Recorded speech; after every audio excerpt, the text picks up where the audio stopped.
Gli specializzandi dell'Università di Padova verranno qui a imparare e a crescere professionalmente.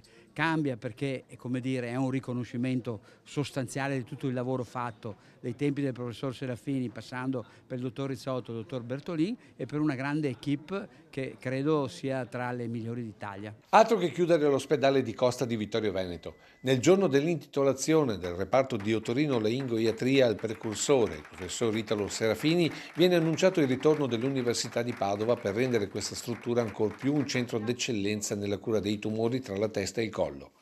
Una realtà nata dall'intuizione di un giovane primario che nel giugno del 75 si trasferì qui e dell'Università di Padova. Sono oltre 30.000 gli interventi che Serafini ha effettuato nel corso della sua carriera, conclusa nel 1999, nel corso della quale ha anche ideato una pratica che evita ai pazienti delle gravi mutilazioni.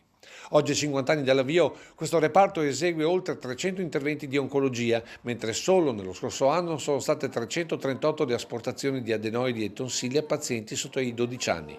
Oggi il gruppo, che è un gruppo forte, solido, fa una serie di interventi dalla microchirurgia invasiva al laser, alla chirurgia ovviamente open esterna, 1692 ricoveri ordinari, di cui 764 sono extraregione, quindi capite l'amore. Più di metà quindi del resto d'Italia, segno di un riferimento medico non solo per l'ULSS o il Veneto, ma per la sanità nazionale. Ma i potenziamenti all'ospedale di Vittorio Veneto non finiscono qui. Intanto sicuramente la semi-intensiva che arriverà, l'ampliamento, come d'accordo col sindaco, del pronto soccorso, col dottor Michelangelo Salemi, del pronto soccorso di Vittorio Veneto, che i lavori adesso partiranno, e dopo l'ospedale di comunità.